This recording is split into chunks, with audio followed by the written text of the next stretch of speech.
يلا نعمل باكج البوكس ديكوباج المبتدئين اللي عليه كورس ديكوباج المبتدئين هديه. انا بفكركم بس ان هو الفتره محدوده، الكورس بتقنياته بالطرق الديكوباج بالتفصيل للمبتدئين. طبعا البوكس فيه الصنفره الناعمه والخشنه، وفيه التابلو، وفيه العليه بتاعته، المدقات، الفرش. طبعا في 4 فرش للدهان وللعزل، وفي الرول علشان نخليش الريجة بتاعت الفرشة دي تبان، في عشان الفينش يبقى نظيف، في المدقات عشان الستنسل، وفي الألوان. العميل بيتفق معايا عايزة، هما بيبقى ليها لونين من القورة، والباقي طبعا سهل جدا نجيب من عند الموان أي مركزات ألوان وورنيش للعزل واللزق.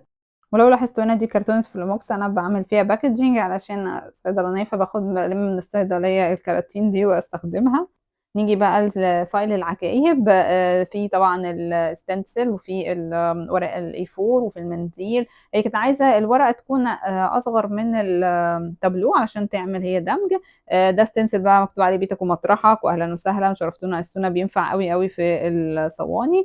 في كمان وبعد كمان عجلة الألوان سهل لنا استخراج الدرجات اللونية المختلفة وعمل الدمج. وده كان أسرع ريفيو جالي، وصل لها الأوردر الساعة 7، طلعت صينية تقريبا بعدها بساعة أو ساعتين. وفرحتني بصراحة قوي بالريفيو بتاعها. حتى كمان في اوردر تاني اتبعت في نفس اليوم، البنت اشتغلت على طول وعملت الفوكس ده. بتبسط قوي بالناس اللي بتبقى عندها حماس كده، وعلى طول اول ما تاخد الحاجه تطبق ما تسوفش وكده. عجبكم الفيديو؟ ما تنسوش دعوه حلوه ولايك وفولو وسيب. شكرا.